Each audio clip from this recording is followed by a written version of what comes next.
This week at Target, clean up with a free $10 gift card when you buy 3 select laundry or cleaning essentials from Tide, Glad, Downy, and more. Take spring cleaning to the next level at Target, where lower prices and great deals make it easy to save. Restrictions may apply.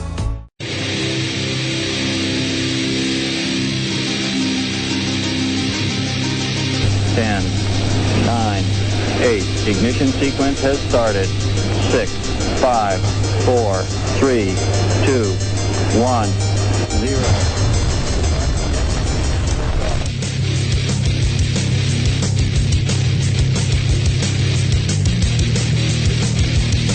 You have entered Untold Radio AM.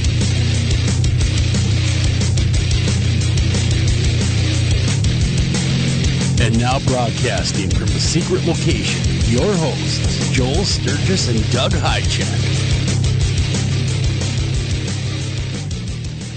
And welcome to this edition of Untold Radio. I'm your host, Joel Sturgis. Right along with me is Mr. Doug Hychek. If I sound different tonight, there's a reason for it. We're in the way back machine tonight. I'm back to condenser microphone, an old school mixer. Now, there's a reason for that, and I know we're a little bit late, and people have been asking me, why is there no show? What's going on? What the hell? Well, this is what happened. Was at the last second, about an hour before showtime, the powers that be decided, hey, that's a great time for an update. Not just an update, a massive system-destroying update. So we did our best that we could. We're on the air now, a little bit late. We don't like to be late, but we're late, and we got a great show on tap for everybody tonight. But, you know, we're going to be talking Bigfoot. It's going to be a great time. You're going to love it. You're going to forget all about the fact that we are late. We're having Shane coming on. Shane is a Bigfoot researcher with the Olympic Project. So that's Bigfoot, man. That's Bigfoot. We're going to find out a lot of stuff, aren't we? Yeah. By the way, are you sweating like Rudy Giuliani was? Oh, man, did you see? Yeah. His hair dye just for men gave out on him during the I still like his cohort, though, that blamed Hugo Chavez. Hugo's been dead 5 years. Oh, on the Dominion software are you talking about? Yes. Oh, I like that. No, but his poor hair. Yeah, it was running away from him. Like it was running down the poor man's face. I felt bad for him in some way. There was an episode of Frasier where the father dyed his hair and went to a party, and he was leaning back in somebody else's chair, and he went to get up and that same get a drink, and he looked back, and he saw this big black stain on the chair. He started, hair dye started running down his forehead, and that's what the Giuliani interview. Oh, yeah. Well, tonight, like I said, we got a great show on tap for you. We have Shane Corson on, and he's part of the Olympic Project. And we're gonna have Shane's amazing. And we're going to be talking a lot about Bigfoot, of course, but we're going to really get into the sightings of Bigfoot, too. Who's seeing them, how they're seeing them, and really the research that they're doing with that project. It's going to be a lot of fun. You're going to hang around bottom of the hour. We got some news stories coming your way, though. With lots of stuff going on in the news. I was kind of going through it, scrolling through the news, and did you know that they finally... Now, I would have thought that they would have had one of these a long time ago. But they actually have found a complete T-Rex skeleton. Scientists... Darn computer. Why does pop-up ads always want to happen? Don't you hate pop-up ads when you click on something for a story and, here, let's shovel 1 million pop-up ads at them? Yay! I don't get pop-up ads, Joel. Why don't you get pop-up ads? I don't know. World's first 100% complete T-Rex skeleton found locked in battle with a Triceratops. Okay, that's how they found it. Sorry, my microphone got in the way. This apparatus of a microphone I'm using got in the way of my vision. Scientists have revealed the world's first ever complete T-Rex skeleton found after it fell to death in battle, locked in mortal combat with a Triceratops. Each of the 67 million year old, think about that, Doug, 67 million year old remains are among the best ever found and have only been seen by a select few people since they were discovered in 2006. So, who killed who? Did the Triceratops kill the T-Rex? I think that the T-Rex probably died of its wounds because there's no Triceratops skeleton nearby. You just said that they were locked together. They were locked in mortal combat. Not like literally locked together. They're not married. I thought they found the bones and they were locked together. No, they were fighting. They figure it was killed. But let me read further. Okay. Yep. Deadly duel of Triceratops. Okay, they did find the Triceratops skeleton nearby as well. Parts of it. So yes, they're both dead. There you go. Ended badly.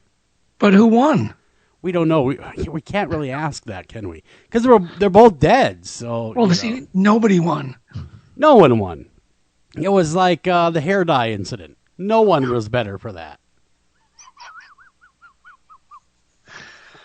Oh, Joel, you're killing me. So they're finally going to be showing off these bones, which is really cool. But they've had them in possession since 2006. It only took them this long to, I don't know, maybe show them to the public. I just keep thinking about who won. Who won? I would say it was, it has to be the T-Rex that won. Come on. It's a T-frickin' Rex, man. It has to win. I've seen Jurassic Park. Yeah, but I'm thinking the Triceratops got low and punctured the poor T-Rex. And the T-Rex fell and was wounded, and the Triceratops had a big bite out of him, and he wandered off and died, and that was the end of it. Do you think that we should bring back the dinosaurs like they did in Jurassic Park if we have the technology to do so? Absolutely. I think it would be cool. And unleash them in your neighborhood? Yeah, in Gilbert? No. I was thinking your area. Be fine. A lot more food. Problem? No problem. I think they'd be actually mild, meek. I don't think they would attack people. Did you know that we have a second moon? No. Yeah, we do. We have a second moon. It's like a smaller second moon detected. It's a mini moon is what it is. Really? Spotted earlier this year. Asteroid 2023 CD3 is only the second temporary natural satellite or moon, mini moon, ever detected around Earth. It didn't stick around for very long, but we learned some interesting things about our temporary companion and why a mission to intercept it and similar objects is a good idea. And where is it? Where is it, Joel? It's gone now, but we had it there for a little while because people were freaking out. I remember when they discovered this mini moon, and news broke, and people were like, "It's the end days.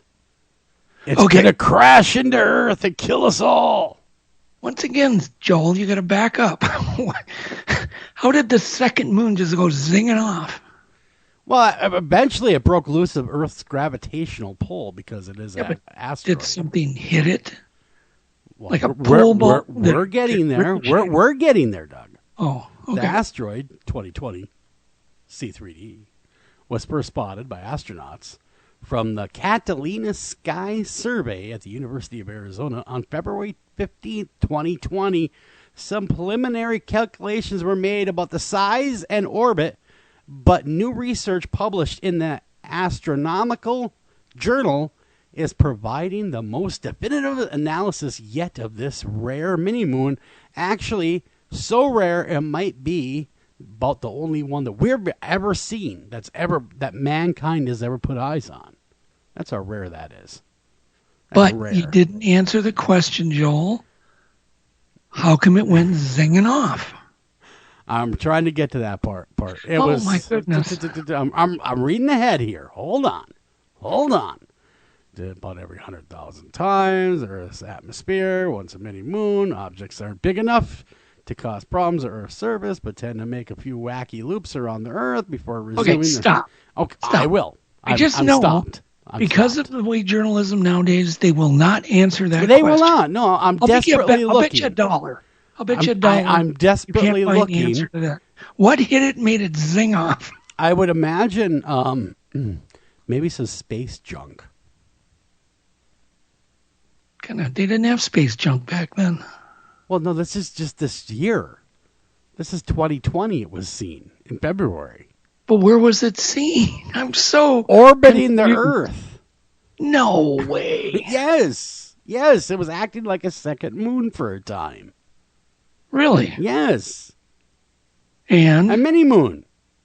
I know a mini moon, but how big was it? It wasn't very big. It was mini. Mini. I mean, we're talking the size of a semi. Are we talking, it was only 3 to 9 feet or 1.2 meters wide. Oh my God, that's not a moon. It was a bit larger than a dishwasher. That's not a moon. Definitely bigger than a bread box. No. Okay, we're gonna have to. No. But it was orbiting the Earth, right? Right. Okay. Like a moon. So it became the mini moon. You talk about fake news. I'm just throwing it out there. I'm just saying. Here I'm envisioning a moon. Smaller, but Craig, give me the size of Minnesota or something. Well, no, it's not that big. Dishwasher size. That's why I call it mini. Oh my God. Mini moon. Mini. I've got rocks in my yard bigger. You might. You probably I do. Be dig deep enough, you might be able to. No, I have them in my yard bigger than the moon. Well, they can't be sure Anyway. if the 2020 CD3, sorry, that's a hard one to spit out there, C3D or CD3, will ever return. But they're hopeful that it will. Do you have the article on that monolith? Let's move on. This moon is too small for me. It's just, Doug, does size matter? Definitely. Really? Are you one of them? The size matters. Yeah, I've been told that my whole life. The size of your moon matters. Now, come on, let's. Did you have that article for the monolith they found in Utah? Oh yes, let me get to that. Let me dig in. As you know, I know. You're all about it. I'm getting there. Relax, Douglas. Relax. Does anyone ever call you Douglas? Yep. People get mad. Do they live? Yeah. Oh, it's fine. Call me Douglas. Then I know you're mad at me. I wasn't sure if that was something that was a bad thing. Don't call me that. Okay, here we go. Here we are to Doug's story. This story provided to you by Doug Hychek, although oddly enough, he will not read it. Okay, a mysterious monolith has been discovered in a remote part of Utah after being spotted by state employees counting sheep. Yes, folks, counting sheep from a helicopter. The structure, estimated to be between 10 feet and 12 feet high, or about 3 meters for everybody else that's not on the imperial bigger than the moon system, bigger than the moon, appeared to be planted in the ground. It was made from some sort of metal, they say. It has sharp contrast, enormous red rocks surrounding it, so it really stuck out. Utah Highway Patrol shared the image of both the sheep and the monolith, because I think the sheep were interested in the monolith too. Helicopter pilot Brett Hutchinson told the local news that that's been about the strangest thing I've ever come across in all my years of flying. Okay, now back up, Joel. Okay.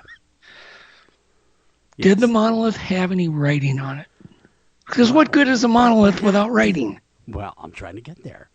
Okay. One of the biologists who spotted it right along, came out after they spotted it, started looking at it, and he says, no, there was no writing so far in this monolith. Okay. Nothing to be said. Me, but also you. The Pharaoh fast forwards his favorite foreign film, Powder Donut.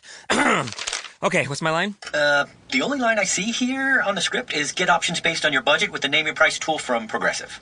Oh man, that's a tongue twister, huh? I'm sorry, I'm gonna need a few more minutes. Bulbous Walrus, the Bulbous Walrus. The name your price tool, only from Progressive. The owl ran afoul of the comatose coxswain. Progressive Casualty Insurance Company and affiliates. Price and coverage match limited by state law. Streaming only on Peacock. John Wayne Gacy is suspected of having killed as many as 32. Straight from the killer's mouth. They want you to believe that I alone committed these murders. The new gripping 6-part documentary series that investigates the crimes that shocked the nation. The thing everybody thought they knew wasn't the whole story. John Wayne Gacy, Devil in Disguise. All episodes streaming now. Devil in Disguise. Only on Peacock. Does it say specifically there was no writing on the monolith? It does not mention writing. So we don't know. We do not know that there's any writing at this point. This is an ongoing story, you see. The journalism nowadays. It's an ongoing story, evidently.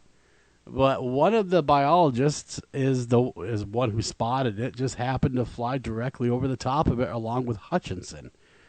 He was like, whoa, whoa, whoa, turn around, he said. What was that? They went back and they discovered the monolith. What do you think, Doug? What did it weigh? How much did it weigh? I don't think they've lifted it up quite yet. Okay. All right. One last question, then I'm going to leave you alone. How heavy was it? No. That's not what I meant. Was it hollow? Was it made out of sheet metal? It does not say any of that. Oh, my goodness. What is with these reporters? In this particular article that, again, you shared, I didn't read it, though. I just looked at the headline, did clickbait, and I sent it to you. Oh, gotcha. Let's see if it goes on here. There's more to it. Hutchinson said the object looks man-made and appeared to have been firmly planted, in the ground, not dropped from the sky. So somebody went out to this monolith, dug a hole, and planted it. I'm assuming it's some new wave artist or something, he says.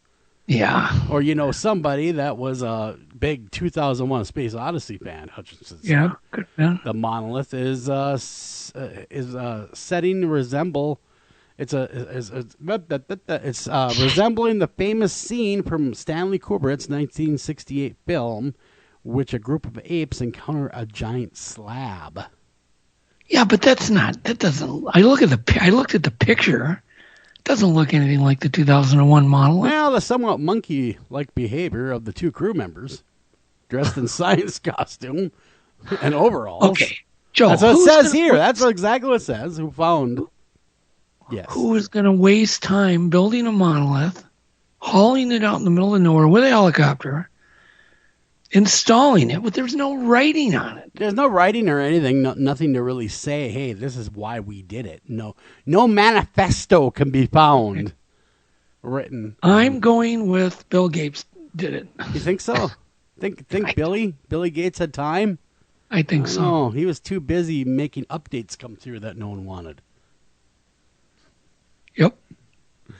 But, let's see. I'm looking for a weight. I'm just curious. That affects how long it would take to install it. Yes. If it was a ton, that'd be a big deal. If it's, made out of sheet metal, no biggie. No, I'm looking at this artist, Liam Sharp, summed up the people's fascination with the discovery in 270 words, but that's a tweet from him. He is not the creator, so what do we care? No, we're not reading that. No, I got better things to do in my time than read that. Oh, gosh. Yes. So we got this monolith put there by somebody clearly, or probably multiple people, that was clearly manufactured somewhere. But why? Why? Why did they not leave at least a note next to it? This is why this is here. It could have been aliens, Joel. I don't think it's aliens, Doug. Could have been. I don't know. We don't know that. I don't think. But why? What purpose would it serve them? It doesn't look like it's hooked up to anything. Does it look like it's doing anything other than just sitting there. Yeah. Maybe they're sitting in the monolith. Maybe it's waiting to spring itself on everybody. Maybe it's a virus. It's where I'm going this winter. I'm going to go look at the monolith. I would. You can get some warm weather in Utah. Yeah. You know, you can hang out a little bit, take a look at the monolith. Maybe you could buy the monolith. Don't need to buy it. Just steal it. Just steal it. If you went out there, you would saw it in two. I'd bring a sawzall with me. You're not wrong. That bad boy be getting cut up right now. Or I'd strap on the hood of my truck. Scrapping the monolith out tonight. Just like a deer and just drive it around all proudly. Like, look what I found. I'm going to scrap the monolith. I'm going to recycle it. That's right. We're recycling it. I hear scrap prices are high. Oh, my goodness. What else do you got, Joel? No, we were going to talk a little bit about strange medical because we've come so far now and things such as that. But we're not going to go there because we're running out of time to go into that. Because of Bill Gates. See, that was going to be such a cool segment. We're going to take you through the step-by-steps, what they used to do to people in the name of science. That was just torturous, man. Just torturous. Don't want to go there. You don't want to go there? Nope. Okay. Anyhow. Well, are you ready for Thanksgiving, Doug? We didn't even bring that up. Actually, there's a whole bunch of stuff on the counter that needs to be cooked yet. I'm ready. Are you having anyone over, or is this just going to be you and whoever lives with you? Probably my children, since they're going to be about a block away, and then they'll come here. Yeah? Well, but they're not going to eat. They come for dessert. Oh, they don't stay for the turkey? No. Oh. Just dessert. Oh. Well, that kind of sounds fun. Yeah. You know. And then Alex, my one of my oldest sons, he falls asleep from the carbs. Sure. I could see that. Yep. You know, that's what you're supposed to do, aren't you? Same stuff every year. Every year, never changes, but that's the beauty of Thanksgiving. I'm very thankful for the great things I have and the prosperous things the way that we prospered over the year and stuff like that. And so far we've survived 2020. So far we have, and it's looking like we might survive long term because they have the whole vaccine in the works. Yes, they do. So we will be okay, it looks like. But until then, my heart goes out to anyone that's struggling with that illness at the moment. Yep. You know. Yeah, I've been actually probably talking to, one person a day that knows somebody that just came down with it. Yeah, it's scary. And the biggest complaint that the young ones have are the loss of taste and smell. That's what I heard. That's what I heard. That your taste and smell just goes away. I heard that. Excuse me. In very bad cases, pneumonia will set in. And that's no good. COVID seems to be either no big deal or very, very tragic.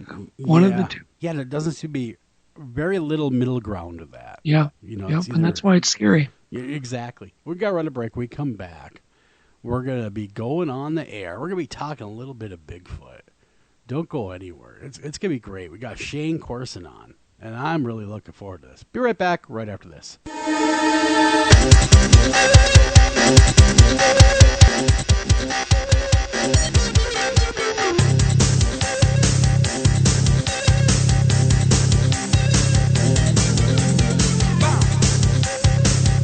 Hi, Tom Bodette. If you can hear me, then you have an internet connection, which means you can do cool things online, like listen to streaming radio, obviously, or watch a video of a monkey washing a cat. Let your freak flag fly. Or you can book a room at a great price at Motel6.com. Isn't the internet wonderful? Everything you want right at your fingertips, and whoa, did not need to see that. I'm Tom Bodette for Motel 6, and we'll leave the light on for you. Unexpected reactions to smart financial decisions brought to you by feedthepig.org. Well, I finally did it. My student loan is totally paid off. I can't believe it. I can't believe it either. I paid more than the minimum each month, and soon enough, it was gone. So you're just giving up? Giving up on what? The life of luxury. Egyptian cotton, caviar Thursdays, designer everything. What are you talking about? Our plan. What happened to winning the lottery and mastering the art of the perfect mimosa? Hosting galas, wearing enough jewelry to require a bodyguard, vacationing in the French Riviera, and then buying it. I just thought maybe it was time to prepare for my future. You know, set some financial goals, make some smart investments, open a 401k. Financial goals? Investments? A 401k? You are horrifying right now. Listen, if winning the lottery were easy, everyone would do it. When it comes to financial stability, don't get left behind. Get tools and tips for saving at feedthepig.org. This message brought to you by the American Institute of CPAs and the Ad Council. Northern Tool and Equipment. So me and the boys head out to tailgate today and find some other fans in our spot. Well, it happens. Cheering for the wrong team. Oh, this is war. Even worse, they've got this couch set up and everything. A couch? Yeah, it's sectional. All right, first thing, don't ever use the word sectional again. Done. Second, I want you to grab a 4,700-pound tow chain with J-hook and grab hammer. Throw that on the back of your truck. Got it. Now you're going to Hail Mary the J-hook over the end of that couch. Time to find a better spot for your new friends. That should do it. There's no problem a little horsepower can't solve. Northern Tool and Equipment. Taking a family of 5 to the amusement park can cost a small fortune. Oh, yeah. So to save some money, we thought, hey, let's bring the amusement park to us. Yeah. Go ahead. All right. Step right up, young man. Are you ready to ride the wacky waterfall? That's just the bathtub with the shower head running. Nope, it's the wacky waterfall. It's the shower, Dad. Waterfall. Wacky. There's an easier way to save. To get a free rate quote, go to geico.com. Then buy online, over the phone, or at your local Geico office. Green light. Hey, girl. School zone. I'm getting hungry. Car changing lanes. You want to meet me for pizza? Stop sign. Intersection clear. Yeah, street. Pizza sounds good. Ballin Street? Girlin Street! It's hard to concentrate on two things at once, like texting and driving. Stop the text, stop the wrecks. How will you stop texting and driving? Tell us at stoptextstoprex.org. Brought to you by the National Highway Traffic Safety Administration and the Ad Council.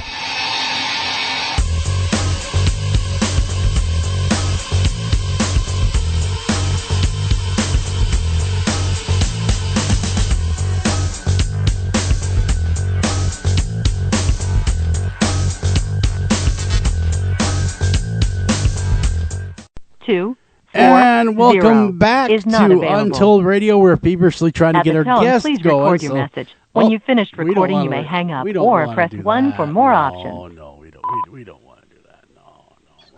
We'll remove that from the call. We don't want to leave That sounds like something Tommy Mischke would do. No. Which you just did. No. We're just going to get rid of that. We're just going to get rid of that. So anyhow, what we were going to talk about with him was we were going to be talking about Bigfoot with him, and hopefully we still can. We will. Hopefully I will contact him, and I will tell him, call in if you can, and that will take care of that.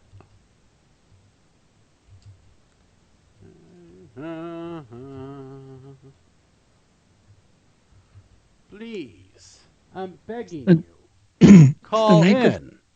It's the night before Thanksgiving.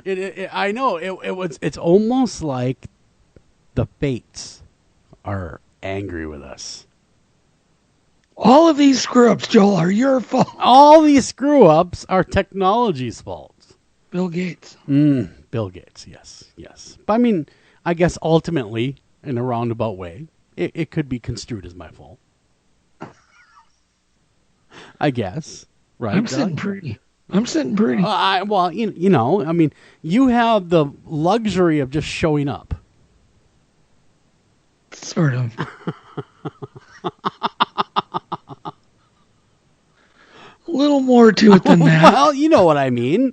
No technical. More to it. No real technical. But yes, today, yes, as of tonight, yes, you are right.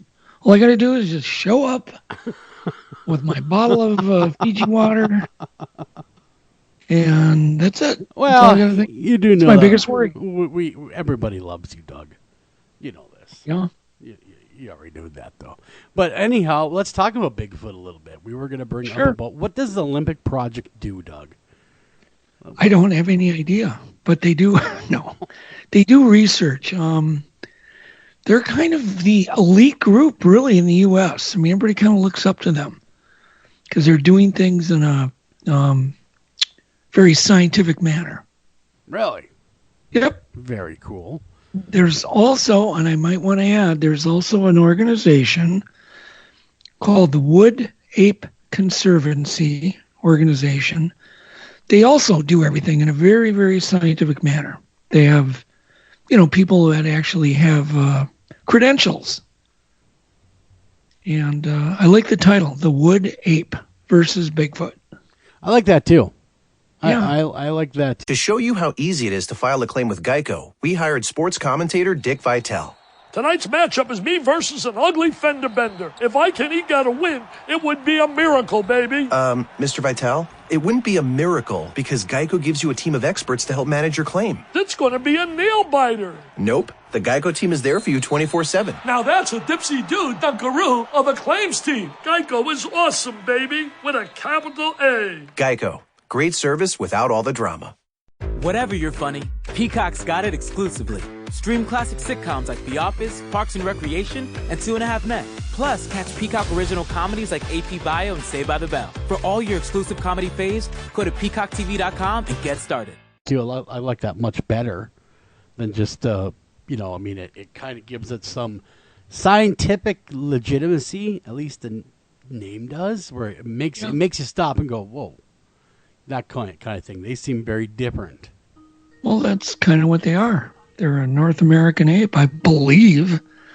Don't know. We don't have one in my garage. Yeah. But, yeah, I would imagine that's probably what they're going to turn out to be. And well, Shane's with us right now, so he is great. with us. We had a little bit. Hey, Shane, welcome to the show. We had a little bit of a technical faux pas before the show with our broadcast equipment, so I'm going old school with a condenser microphone and all the fun stuff like back in the day. So if I sound any differently, I do apologize for that because I talked to you earlier on my beautiful microphone, and this one's like the ugly stepchild of microphones. So we'll get through this. Nobody cares. You sound great, Joel. Yeah. Well, hello, Shane. Hello, Doug. Glad to be here. Yeah. God, you sound better than Joel. Yes, he does. Does he not? Yeah, him and his beautiful tones over there. Joel has had a bad day, Shane. Oh, it's 2020. It is 2020. We've had a bad year. Right? Yeah. Exactly. It's like par for the course. I was Murphy's thinking, Law. Why not leave the way you came in, sucking 2020. So, hey, why would I expect any less? Exactly. I don't. Shane, what is your analogy for 2020? Because it's got to be some little saying that you have, some little favorite saying to describe 2020? Or is it too naughty? It's probably too naughty. I don't have a really good analogy, unfortunately. I'll tell you, it's just been a whirlwind of a year, ups and downs. A great year for the research, I guess you could say. I've had friends tell me this is the year of the Sasquatch. I don't know if I buy that, but I'll tell you, it's definitely been the year of pandemonium and just distress and everything else. But I always take the good with the bad, and there's a lot. We got Thanksgiving around the corner here tomorrow. Yeah. And I got a lot to be thankful for. So, yeah, not a good analogy. Just I can't wait for this year to be over. You know what? The way 2020 has been going, it wouldn't shock me in the least if Bigfoot just sauntered out of the woods right now. I would shake my head and go, yep, it's 2020. Yep. It's just such an odd, strange year is what I'm saying. And the weirdest things ever going on. Joel, there was some UFO disclosure this year. Light. I call that disclosure light. Yeah, of course. But it was some. Yeah, they didn't really full Monty us or anything with it, but yeah. Yeah, I've actually had a good Bigfoot year too. If there is such a thing. Right. And so is Shane. So there you go. Maybe 2021 will really bring it home. It'll be you always think, fingers crossed. We always hope for something better the following year, right? And exactly. I'm looking forward to 2021. I do have my reservations, but I'm still looking forward to it. I think that it's only gonna get better, bigger and better with Bigfoot.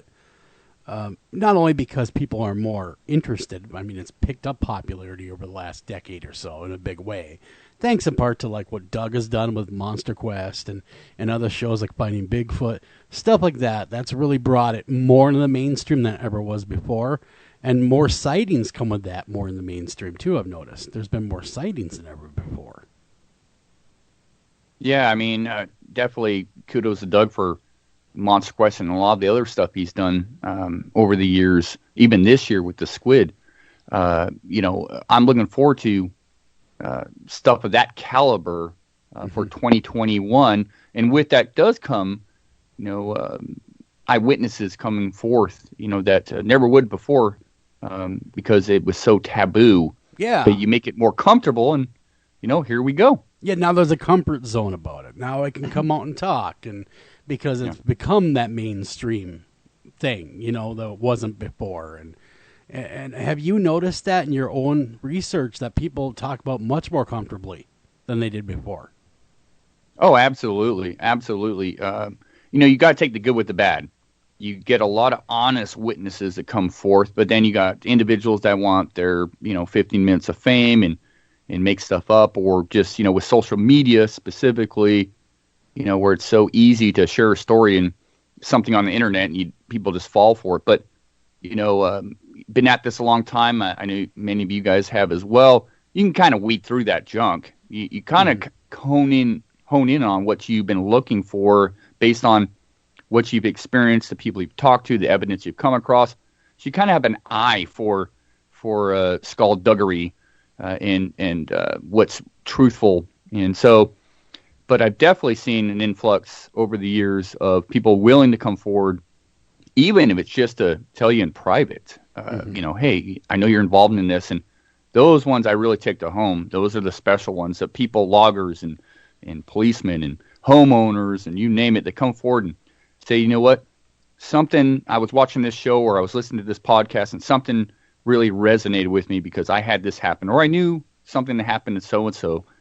So I've seen an influx in that, and it's been really positive.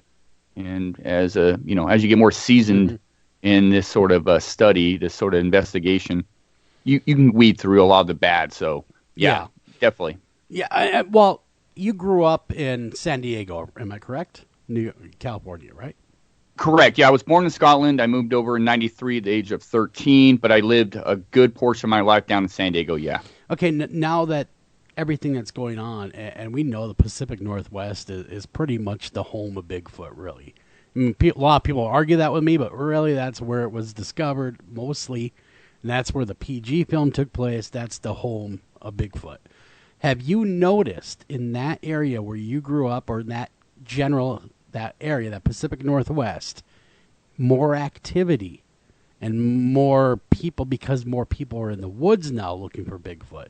Because I just saw a documentary not too long ago on Netflix, and it was with Lyle Blackburn in it, and he was talking about how because the people are actually physically going out in the woods now, they're actually starting to collect some viable, interesting specimens.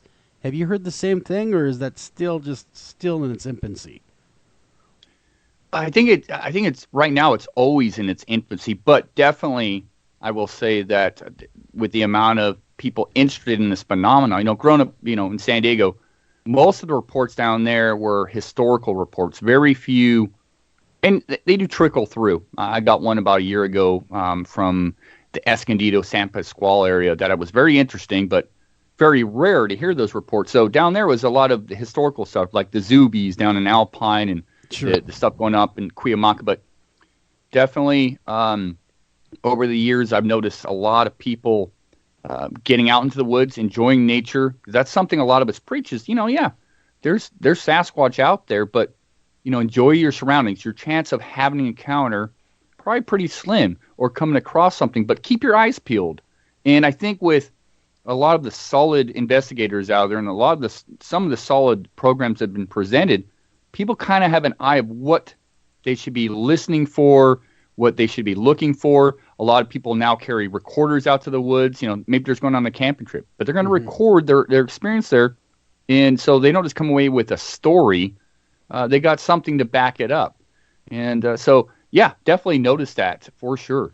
That's the thing. Like you're just saying it. And I know people, though, that are really diverse, even more than before, are claiming to see Bigfoot. We just did, Doug was at an event with me just in August, wasn't it, Doug? With Abe's event, August. And the people were, one thing I noticed at that event was they're all from different walks of life. Like it's no longer just a hardcore investigator or researcher or just a woods individual that loves outdoors. We had everybody. It was amazing. We had housewives there, which was great to see, and people you never associate with it were there. People from SpaceX. Yeah, that was cool. Yeah. Yeah, and I guess you're talking about Abe Del Rio's event. Was that out in Minnesota? Yeah, it was in Grand Rapids. Yeah, Abe put on a hell of a show. Heck yeah, I heard a lot about that and got a lot of respect for what Abe's doing out there. And, that's the thing, too. It's like you build it and they will come sort of scenario. And you put on these events and whatnot, or you do podcasting or radio shows, and it's amazing the people you talk to. That's one of the main reasons I love going to symposiums. When we invited to do a symposium or a Bigfoot event where we're speaking, we're sharing our information, our research, our investigations. But I'll tell you what, I met some of the most amazing people over the years from all walks of life, like you just said, Joel, that come up and tell you a story. They're not necessarily looking for confirmation. They're just saying, hey, you got an open ear, you're into this, you do this, pretty much full time. Let me tell you what happened to me or what I found. And over the years, I've seen some amazing pieces of evidence that people hold close to themselves. They don't want anything else, just an open ear, a fresh set of eyes, and from all walks of life. Say, Shane, what do you think people can learn from just eyewitnesses? Because nowadays, you can go and do a whole marathon of Sasquatch Chronicles, and just listen to witness after witness for like days and days and days. What do you get out of the eyewitnesses in general? I mean, what are you looking for? Yeah, great question. I mean, basically, I'm looking for repetitiveness, things that I've come across or those that I work with have come across or those I respect have come across. I'm looking for key details in a story. Everybody's heard an encounter. For the most part, that if you're in the subject matter or interested, you've heard probably many encounters over the years.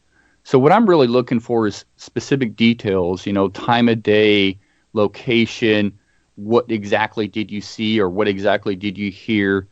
And so there's a lot to be learned from witnesses. I mean, a lot of data there, whether it's, even if it's bunk data, someone's lying to you, you usually can pick up a lot of data from that, even just for the sake of, okay, I know how to rule out a junk story or someone that's not really being truthful or is misidentified something. But a lot of times you just get some solid stuff out there. It could be a specific time of night or a specific time of day in a certain area that you've investigated before, and they have no idea you've been there. The witness has no idea you've been there before. And you can pick and look at that stuff and collect that and compile it in your database. I think it's very important to listen to every witness out there. And there's a lot of truthful people out there that have seen Sasquatch, no doubt about it. But there's a lot of important things there. What percentage do you think are accurate? They're not exaggerating. They're just laying the facts out. They're being truthful. What do you think the percentage is? That's a real tough one. I've been I've been attacked before for saying that a lot of people misidentify stuff, and that a lot of it's just known animals or up here in the Pacific Northwest, for example, we've had an influx, including myself. I'll throw myself into that. An influx of people, out-of-staters from California, Nevada, you name it, coming up to the Pacific Northwest. They've never been around bear before. They've never seen, a elk or heard an elk at night bugle or a cat whistle. So there's a lot of variation there within reports, and you really got to sit down and go, okay, well, maybe you did see something, maybe you didn't. There are quite a few really good ones where there's no doubts about it. They saw what they saw. So, I can't really give a percentage, and I actually will not.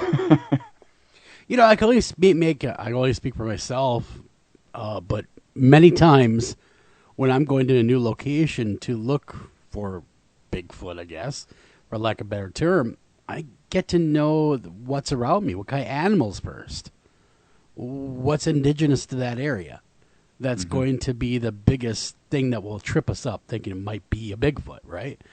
And so I know not everybody does that, but it does help quite a bit when you go in knowing what's around you first. That's natural to the area. Yeah, I think that's probably one of the most key aspects of this research is two things. One is, I'm not an ambulance chaser. I don't go from report to report unless it's really fresh, really compelling.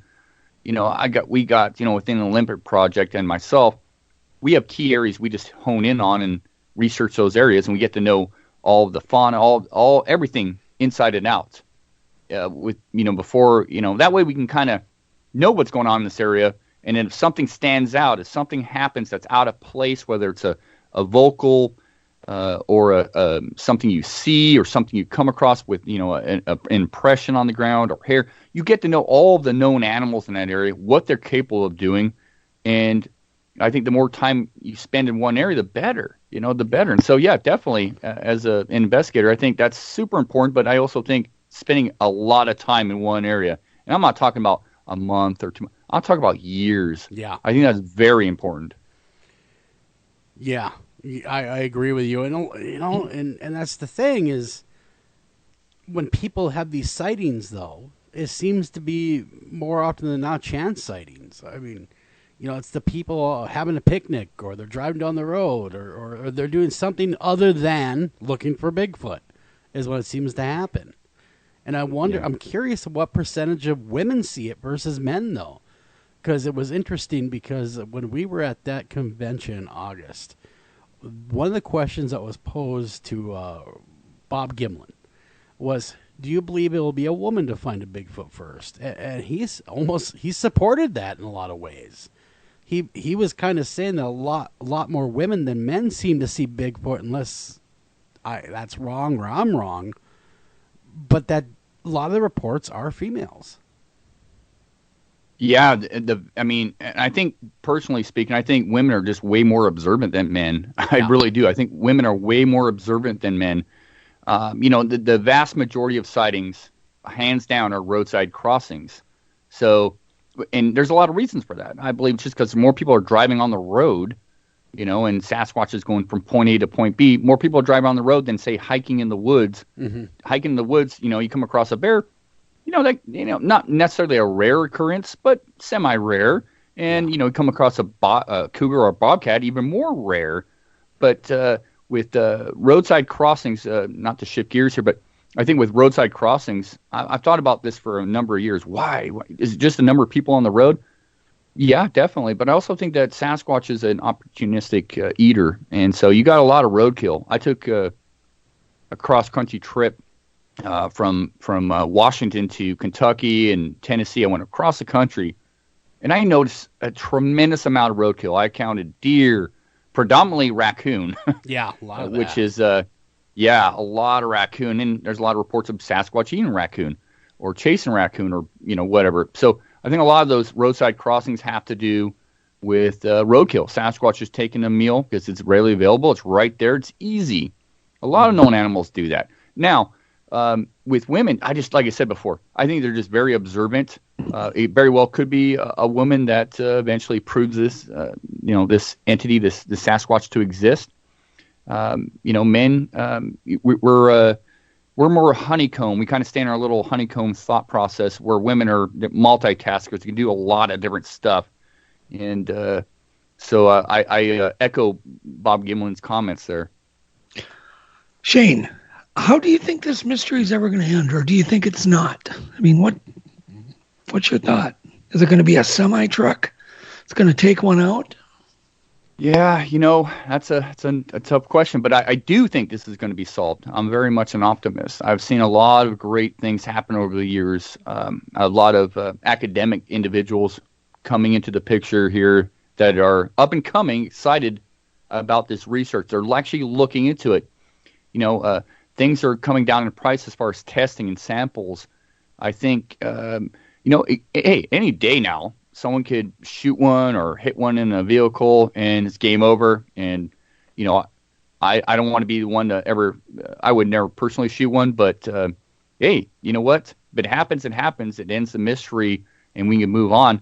I'm all for that, but I think it's really going to come down to the science. It's really going to come down to some really solid physical science. I think also, obviously science wants a body. That's, that's probably a necessity. Mm-hmm. I mean, without saying, we need bones, we need a body, something of that caliber. I think it's possible. I think a lot of people out there have come across Sasquatch bones over the years, but nobody's looking for Sasquatch bones. I mean, just a few people possibly, but a lot of people don't know how to recognize what a bone is. You can come across a femur or something of that nature and pass along as an elk or a bear or whatever have you. Mm-hmm. So we just don't have enough trained individuals in the field looking for this stuff. And basically, I'm talking about very rare finds. But I think it will come down to the science. I think we're capable of doing this with some of the samples that are out there now for some of the future samples, the way eDNA works, DNA works, and a lot of these labs. Doug, I know I've heard from you about hand impressions and the white powder. I think that's amazing stuff, fantastic stuff. There's other ways to go about this. Everybody's about the video or the picture. Those are cool. They're awesome, but it won't prove Sasquatch exists. Yep. Do you think one body will even prove it, Shane? I do think one body. I think that will really, if you have a body, you have a body. I think you're going to need two bodies. That's science is going to want probably a male and a female. Yeah, they're going to want, but it will. And what that will do is just get, okay, hey, we have something. There's something to this. You watch these guys come out of the woodwork, not just within academia, but also TV and producer. I mean, you just name it, come out of the woodwork to work on this. And the money will be, okay, who's involved in this? Who's doing what? Where are they at? Where was this body located? It'll be an absolute crap show, unfortunately. But I do think a body will, obviously it's going to be a great pusher to get this thing solved. I agree. I agree. But I got a question. We talk about investigations, we talk about research, but who's training the researchers out there? I mean, what organizations are out there taking the person with the interest and actually training them? Zilch, nobody that I'm aware of. So basically we have is a bunch of citizen scientists or non-citizen scientists. You do have certain individuals that I've been working with that are heavily interested in the subject matter, that work with zoos here in North America.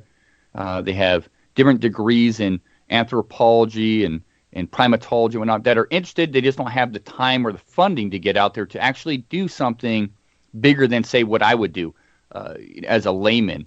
I consider myself a citizen scientist. I do a lot of my own research. I read ungodly amounts of books, from Sasquatch books to primate books to biology, you name it. So I'm well versed in a lot of arenas, but it doesn't make me a scientist. It makes me someone interested in it that can maybe help science. So, and I'm comfortable with that. But there is no, you can't go get a degree in cryptozoology right now. You can't get, you can take classes and all that. And there's a lot of reputable people out there that are doing great work in groups that do have that background. I look at, I think, NOAC, North American Wood Ape Conservancy. Mm-hmm. They got some interesting individuals with academic backgrounds. So does the Limit Project, but not all of them are getting out into the woods daily or weekly or monthly per se. And there's just no set training there. I look at people like Shelley coming to Montana, who's went out of her way to become a tracker, a certified tracker. And I think that's a big step into identifying tracks in regardless of the animal, that's going to help for this stuff. So, yeah, that's a tough one when it comes to individuals that really want to. They could be sitting on some amazing stuff, but they don't have too many outlets or backing.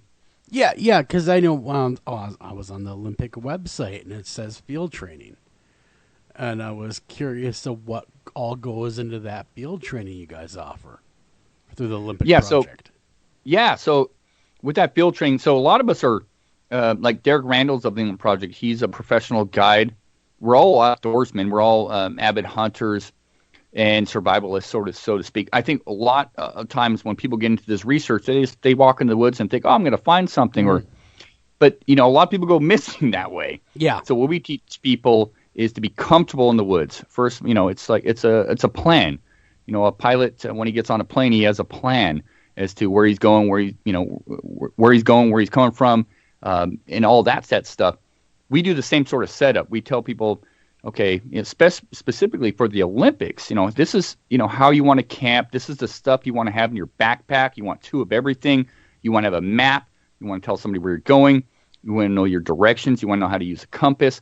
I think that's super, super important when investigating, because the more comfortable you are out in the woods, the more observant you're going to be. When you're nervous about a storm coming in, or you're nervous about animals and you can't defend yourself, if you're nervous about the area you're in or the elements, you're doing yourself a disservice and you're doing the research a disservice. So that's the sort of stuff we teach people out there. And then we get into track casting, identifying certain tracks, bear, cougar, elk, and then we get into identifying known animal sounds. I remember I've taken people out before in the woods and they hear a grouse for the first time, and it sounds like a water spigot. It's like, and they get all excited. I said, no, that's just a grouse, or they hear a bear growl or an elk bugle, and they're not familiar with that stuff. And all of a sudden, because they're in the woods, it's got to be Sasquatch, and that's quite the opposite. You got to be very comfortable and knowledgeable on your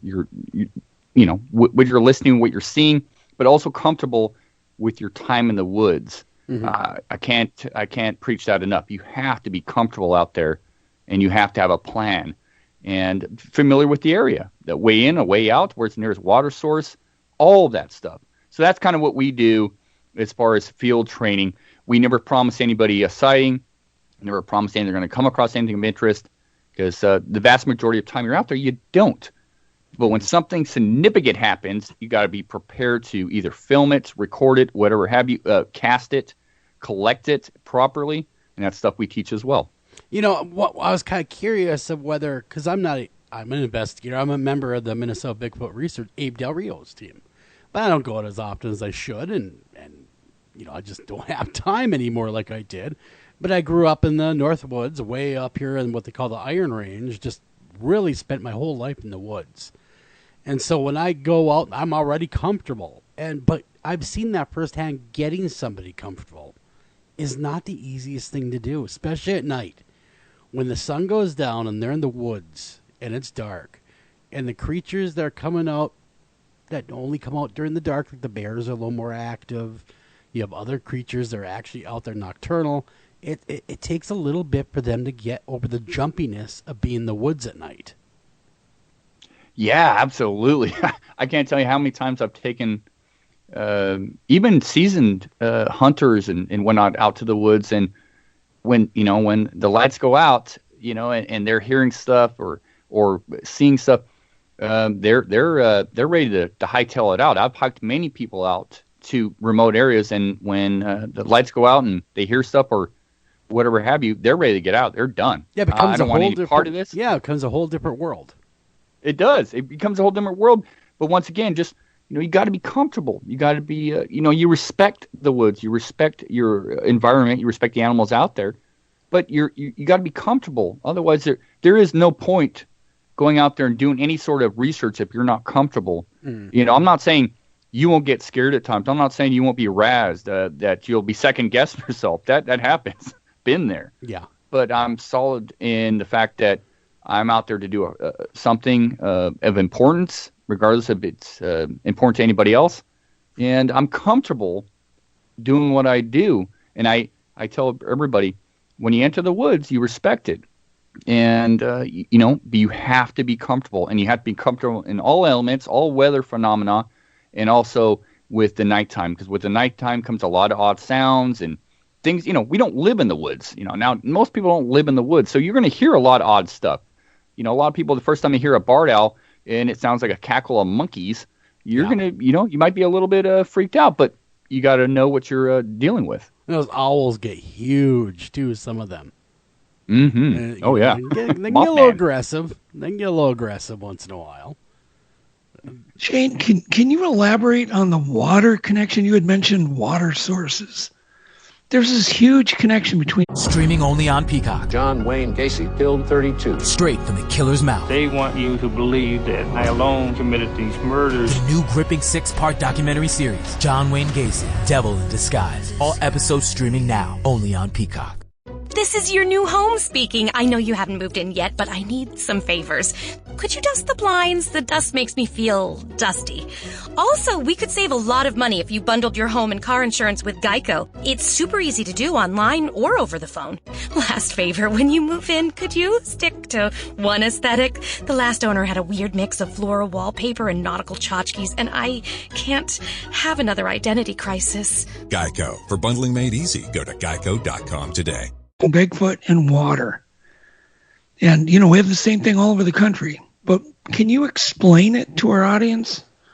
Yeah, sorry. But yeah, I can explain from my angle water is super important to all walks of life. And with water, like with the nest site we're working with, water seems to play a huge role because the access to it and what the water brings up there where we're dealing with in the Olympics. The water up there is at certain times of year, you have loads of salmon run that comes through there, loads of salmon that come in there, and that's a really good water source. But that or food source, excuse me. But that aside, water seems to play a part. When I got into this, people used to tell me all the time, follow the water. That's where the Sasquatch go to the water. And I didn't quite get it. I didn't quite understand. I'm thinking, oh, yeah, Sasquatch needs water, like we do. I think there's more to it than that, though. I really do. Yeah. What that is exactly, I won't claim to know exactly what that means, but water seems to play a huge role. If you look at a lot of sightings, especially the ones where there's a surprise on both parties, like some guy's out there fishing and he walks upon a Sasquatch, or Sasquatch is dipping in the water or grabbing something out of the water and he looks up and there's a human. There's a lot of surprise there, but what's with the water? I don't have a definitive answer, but I'll tell you there is a lot of something to do with the water, and whether it's just a drinking source or a salmon run that's coming up there, or shells. You got different crustaceans that go on the coast. Something to do with the water, but I can't quite explain. Oh. Let's see. We had a little bit of a hiccup there, so we're going to see Bucky in that pics. Doug, are you there with me?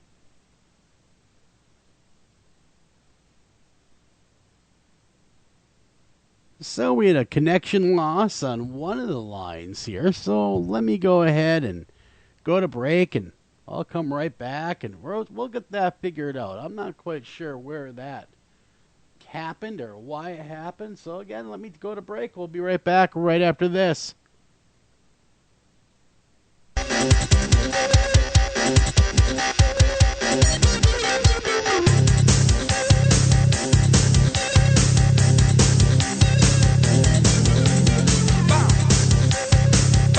Hi, Tom Bodette.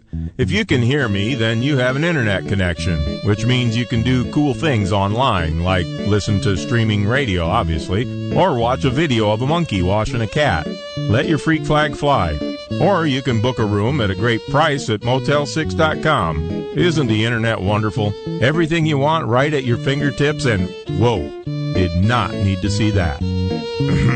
I'm Tom Bodette from Motel 6, and we'll leave the light on for you. Unexpected reactions to smart financial decisions brought to you by feedthepig.org. A lot of the most credible sightings around water, and it doesn't have to be necessarily a creek or a river. It could be a water bog, or and why that is, I don't know.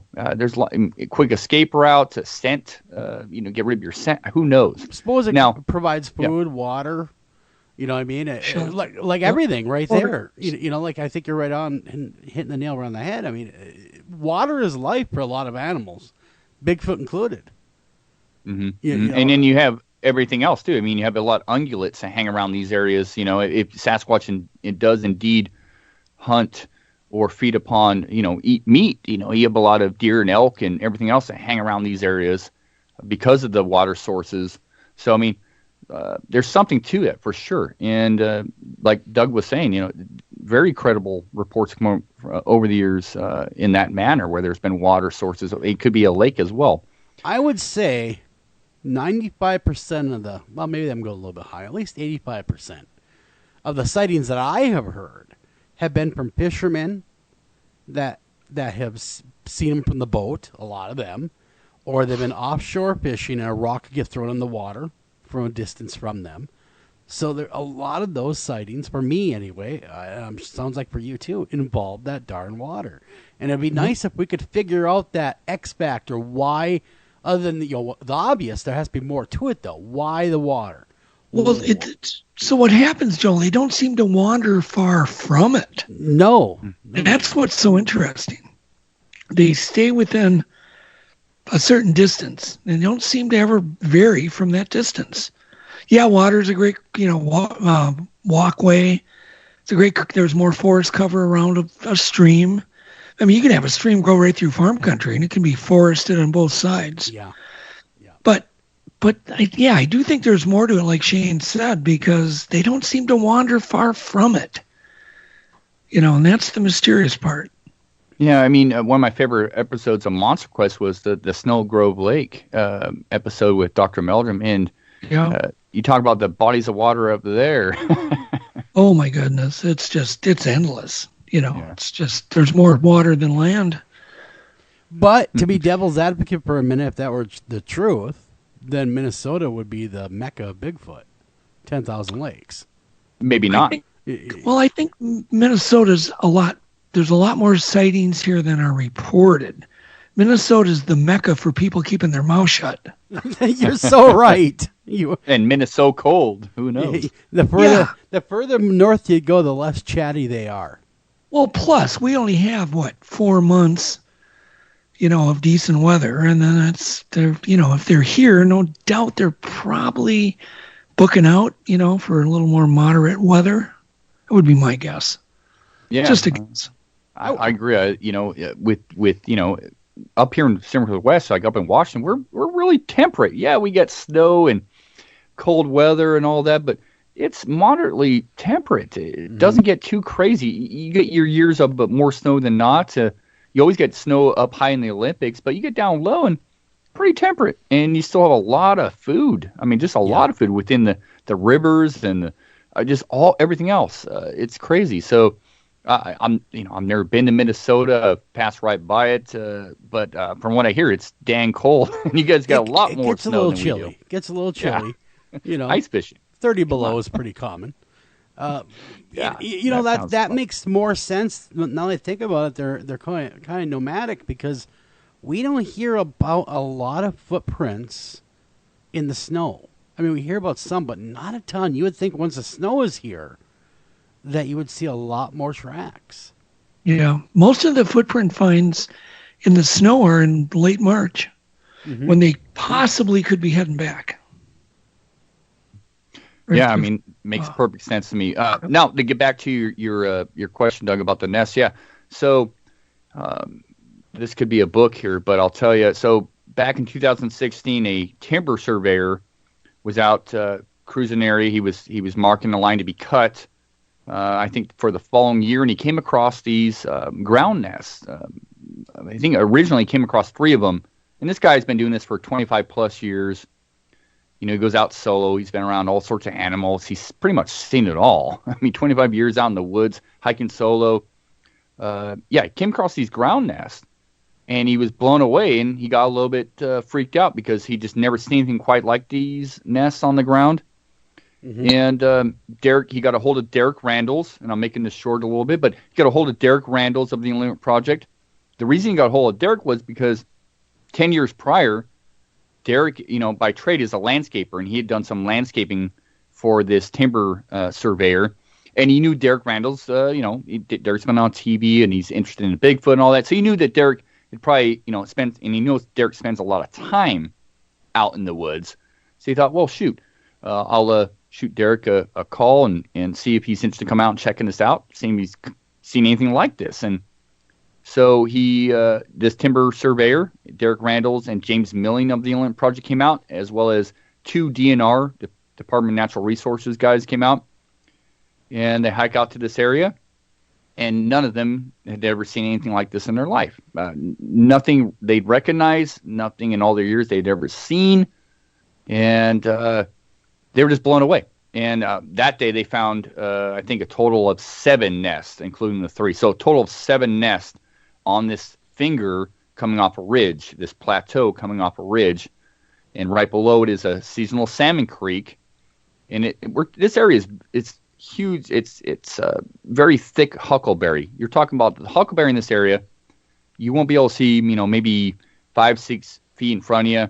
And the huckleberry ranges in size from, a couple feet to 9 feet. But the majority of this huckleberry is at least 6, 7, 8 feet tall in this area. So, yeah, they were all blown away. Subsequently, the timber owner of this area, the guy, the company in this area decided to let us have access to this area for up to 5 years. They decided to back off this area, let us research this area, do our thing. And we are now in the 5th year, and we've compiled a lot of data. We've compiled a lot of new findings, track impressions and whatnot. This year specifically, so 2016 is when this was presented before us, and we've been looking for new or older nests ever since.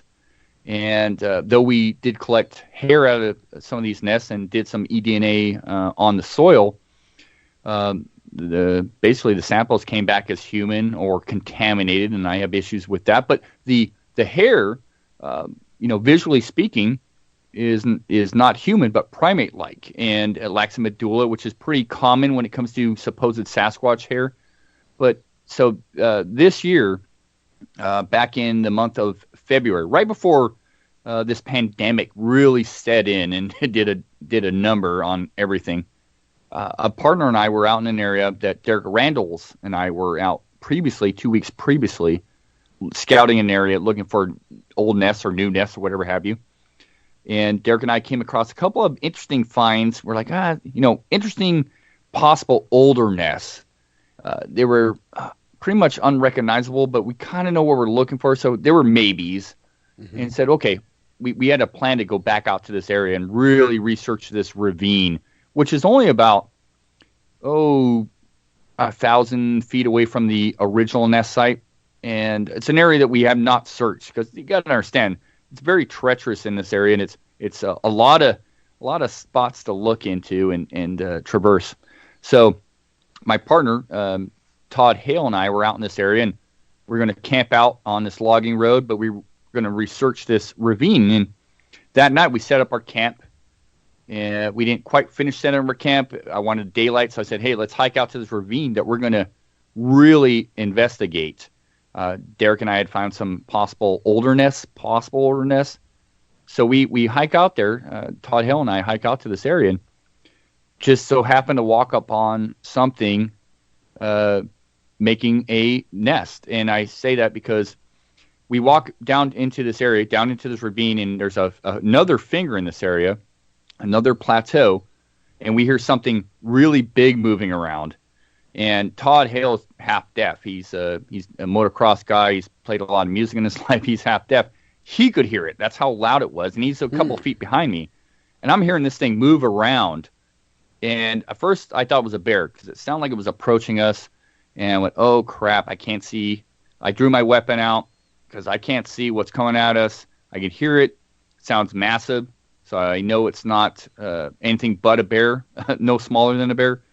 But this thing retreated down the hillside, and we could hear it move down the ravine and then up around behind us. It circled our position. And I got, this is about 4:30 in the afternoon. I know it's going to get dark fairly soon. We got quite a hike out. And I said, hey, Todd, let's this thing's circling us. Let's hike back up the hill a little bit, get some higher ground, because basically this thing had a position of higher ground. So I get up on the hill, and we can hear it moving, and then silence. We listen for 5 minutes and nothing. So Todd says to me, hey, let's go see where this thing was standing. We know where it came from. Let's see what's going on over there. So we hike back down into the ravine onto this little plateau, and I start seeing huckleberry breaks.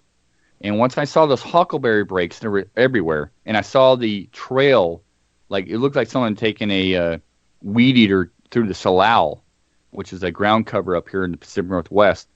I could tell there was a lot of movement going on in here. Something had been eating this stuff or plucking it, and the huckleberry breaks were, anywhere from 2 feet off the ground again to 8 feet off the ground. I told Todd that time, I remember telling Todd, because it's so reminiscent of the original nest find and everything we dealt with there. I said to him, we're gonna find a nest tomorrow. We're gonna come back out here. We're gonna leave right now. I want to get some backup. I'm feeling very comfortable out here. And sure enough, Derek Randalls comes out the next day. We hike back out to this area, and we discover a nest in the making. And subsequently from there, like I said, this nest wasn't formulated. It was just a pile of huckleberry branches, but a tremendous amount of huckleberry branches. Contacted Cliff Berkman. Cliff came out. We found, over the span of time, a couple of different hand impressions. One of them was really good. Some lots of foot impressions, which we've casted. We got hair. So it really paints a picture that Sasquatch does make nests periodically, or for whatever reason. But it's just such a fascinating find that I've done a lot of research since 2016 on nests, historical nests found from around the country, from all around North America. This really, having that encounter there, I really do believe we walked on a Sasquatch building a nest based on everything we've discovered, building a nest. And I kind of felt guilty because I have some ideas as to why they build nests, when they build nests. And I kind of felt guilty, like we broke something up. The amount of work that went into building these nests is, the old nest and what went into building this new nest is tremendous. So, it's such a fascinating find, and there's so much to it. It's crazy. It's just mind-blowing to me. What do you find in the nests? Sorry about that, Doug. Well, I want to know, too, what they look like. Yeah, so basically so these, to date, we found about 23 nests. 21 of them are, I should say, 24 nests, including this new one. So 21 of them are just ground nests. They're on the ground. They look like giant bird nests. They look, if you were to look up a gorilla nest, a lot of people say beds. These are nests. I mean, they're giant nests. They're more oval in shape, not per se circular. They're more oval in shape, but they range in sizes. You'll have 7 on this one in this one area, and then a couple hundred yards away, you'll have another set of 5, and in a couple of areas you just have 1. But they're massive, anywhere from 2 feet across or 3 feet across to 9 feet across, over a foot in depth, maybe a foot and a half in depth of just pure huckleberry branches. You have softer leaves and stuff in the middle, and then you have a lot of the larger branches on the outside. So just think of a giant bird nest made out of huckleberry branches, and if you're not familiar with it, just look it up. But just formulated, these things are constructed. They're not just like thrown together. They're constructed in a bird nest fashion, and I said they're very thick in depth. And multiple different sizes in this area. Now, we also have 2 nests that we discovered in the same area, but several hundred yards away. Bush nests. So they're built. You have 2 of these nests that are built into the huckleberry that are several feet off the ground, but built into the huckleberry. Now, they're built in the same fashion as the ground nest, but I guarantee they would not hold any weight. They're built into the huckleberry. And that fascinated me because we found two of them in two different areas, same area, but two different, distances apart. Sure. Derek Randalls did some research on what gorillas do. And I remember getting a call from one day and said, "Hey, you know those bush nests we came across?" And I said, "Yeah." He said, "Yeah, do you know what gorillas, that's something they do to teach their young. They actually help, the little ones will build a nest in a bush, and the mother will sometimes help them, or it'll just be a juvenile building these nests, but they're in the same area as the ground nest." And I thought, is this like a practice nest? Is this a practice nest? Are we dealing with like a nursery? Is this a birthing area that Sasquatch builds these nests? If indeed it's Sasquatch building them, is this that sort of setup where you have multiple nests, so you have multiple individuals living in an area for a period of time? These nests, in my opinion, weren't built for overnight stay. They were built for a week or maybe a longer. I was going to say, were they long-term dwellings? Or are they, with that much work, that must be a long-term solution to where maybe they're hiding, or not hiding, but living. Yeah, so I came to this, I won't say conclusion, but this idea that since you have this seasonal salmon creek, at that time of year, these were built in the month of February. No doubt about it, especially because of the things we experienced this year in the month of February. I fully believe they were built in the month of February. And then you have these seasonal salmon creeks that they get so chocked up full of salmon. You can walk down, you just go over the little bluff down from where these nests are at, and you can pick up dead salmon or live salmon coming out of the creek. You can eat, you can gorge yourself. You still have a lot of berries in this area at that time of year. You have a lot of mushrooms growing, and you're also very concealed, and nothing's going to bother you. Now, to get back to why I really believe these are long-term, Derek Randalls and I and Jeff Meldrum and a few others dissected one of these nests. We took it apart. We wanted to see what was going on there, and Dr. Jeff Meldrum noticed that there was huckleberry branches stuck into the ground around the outside of the nest, and then the huckleberry was kind of wrapped around that, so it was formulated around these nests. So it wasn't just like something that's kind of put branches down and built a big circle. It was actually constructed. So Derek Randalls and I sat down 2 years ago and in the general vicinity of this area and decided to build our own nest, see what it would take. How long would it take? What would it take? And we were building a nest just blew our minds. First of all, it takes a great amount of strength. Some of this huckleberry is over in 2 inches in diameter, and it's fresh huckleberry. That's tough to do. That is extremely tough to do. Yeah. Break that stuff off. And then you have the fact that it took us over 35, 40 minutes between both of us collectively working on it to build a nest, to formulate a nest. And sometimes we'd have to go 20 to 25 feet away to grab more material because we've already collected the material around the initial nest area. We had to venture out. So you have to consciously leave the nest you're building and walk 20, 25 feet away, grab something, and bring it back to help construct the nest. Now, we did a great job, but it still was not as good as what we originally saw. It was close, but not close enough. Because we watched this thing degrade over a couple of months. We'd go in and check it out, and we realized that we still had not grabbed enough material between the two of us that took us 30 to 25 to 30 minutes to build. So to me, it's plain and simple. These nests were made for long-term stay, whether that's a couple of days or a week or 2 weeks, I have no idea. Mm-hmm. But when you have multiple nest sizes and you have these smaller nests built into the huckleberry, but you have all these natural resources around you, abundance of food and cover and concealability, I have to wonder if this is something that Sasquatch does periodically in a birthing scenario, a nursing scenario. And this is all speculative. I get it. But this really makes sense to me. Back in 1967, we all know about the Patterson-Gimlin film.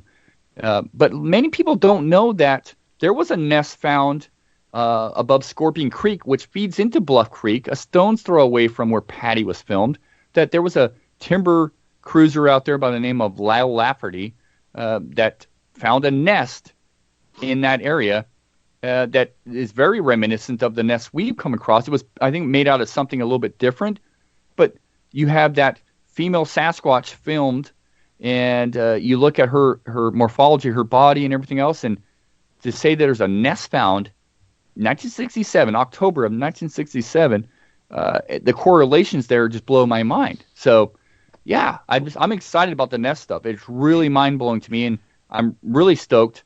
I say 2020 was, it's a cruddy year, but there's a lot of cool stuff that came across this year, including finding a nest. After 4 years looking, we came across something actively building one. So that's exciting. That is amazing. Did you guys find the nests that were used?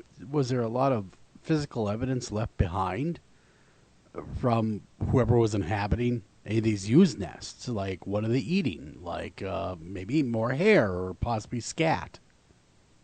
Yeah, so this timber surveyor found these in the month of May. We surmised that they were made in the month of February. So a lot of that stuff had disappeared. Okay. There was scat found, which is in a freezer. I believe John Pickering of the project still has it in his freezer, which has never been looked at or tested.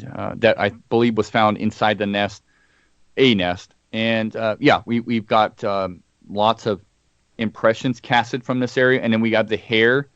And then, other than that, you just have the huckleberry breaks in this area that when you walk into this area, it's like you literally have to walk into this area. You won't see it from a couple hundred yards away. Shoot, you won't even see this area. You won't recognize it 20 feet away. You have to walk into this area. It's very concealed.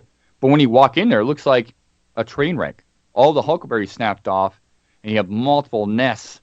And we're talking about also 24 nests, or I should say 23 in this particular area, because the other one's in a slightly different ravine. But 23 nests spread out over hundreds of yards on different plateaus, different fingers, that all look to be about the same, built in the same time frame.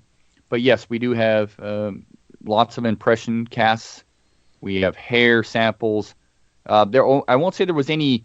In one of the nests, we had some hair looked at by Cindy Dosen of Homini Enigma out of British Columbia, and she just visually looked at the hair, some hair, and she came across some hair that she would describe as matching other unknown or possibly Sasquatch-related hair, very primate-like, lacking medulla. She came across some raccoon hair, no big deal, right? But it was post-mortem. I mean, there was a dead raccoon in one of those nests at one point in time, and that's interesting because above in two different plateaus, two different areas, we've discovered this fungal growth. Originally, you're looking up this 90-foot pine, Douglas fir, and you see this large mass sitting up in the tree, and we thought they were like maybe tree nests, like way up there. We're like, wow, we're super excited, and we paid a professional logger, a climber, to climb one of these trees, 90 feet up in the tree, and it ended up being a fungal growth, witch's broom, as I believe what it's called, and it's just a fungal growth, but you have these giant holes into that, and so I told him, hey, collect some samples. There was burrows in this fungal growth. Obviously, it's not a nest; it's a fungal growth. So he collected samples, and when I collected the hair, I sent off to Cindy Dosen, and it was raccoon hair. So one of the nests is directly below one of these fungal growths, and I thought, well, shoot, how many reports have I heard of Sasquatch eating raccoon roadkill or hunting raccoon or beating a tree to get a raccoon out of the tree? Mm-hmm. You have a nest right below the base of this fungal growth or this tree in the fungal growth up top, and then raccoons are burrowing into this stuff, basically making their den. Well, that raccoon's got to come down out of that at some point, and we have the, Cindy Dosen's found that there was a dead raccoon at one point in time in one of those nests. It just makes you, it's things that make you go, it makes you wonder. Yeah. Well, it'd be invaluable to know what they eat. Yeah, I mean, that's part of it. Seeing what's in there. And raccoon sounds like it's definitely on the menu. I would think for so. these things. So, yeah, give us a better indication of what they're eating, so then you could more easily track their habitat by knowing what they like for their food. Yeah, absolutely. I mean, I think raccoon's definitely on the menu. Just too many reports over the years. I think deer. I do think Sasquatch is omnivorous. I think it's also will take an easy meal. I mean, how many reports have you heard over the years of Sasquatch raiding chicken coops? Where a latch is needed to be opened up, and so yeah, opportunistic, omnivorous, and raccoons are plentiful. That's a key thing too. They're plentiful. They're the trash bandits. So, just because a Sasquatch is reported to be raiding a trash can, is it raiding a trash can? Maybe. Maybe it's just looking for the raccoon. That's true, too. Shane, have people found, recently other nests that are similar, in other states? I know you mentioned the Bluff Creek nest, but what about other states? Do they? To show you how easy it is to file a claim with Geico, we hired sports commentator Dick Vitale. Tonight's matchup is me versus an ugly fender bender. If I can eke out a win, it would be a miracle, baby. Mr. Vitale, it wouldn't be a miracle because Geico gives you a team of experts to help manage your claim. That's going to be a nail biter. Nope. The Geico team is there for you 24/7. Now that's a dipsy-do dunkaroo of a claims team. Geico is awesome, baby, with a capital A. Geico. Great service without all the drama. Whatever you're funny, Peacock's got it exclusively. Stream classic sitcoms like The Office, Parks and Recreation, and 2.5 Men. Plus, catch Peacock original comedies like AP Bio and Saved by the Bell. For all your exclusive comedy faves, go to peacocktv.com and get started. Would they even know what it would be, and would they even report it? It's kind of what I'm wondering. There's probably a lot of data that's not getting to you.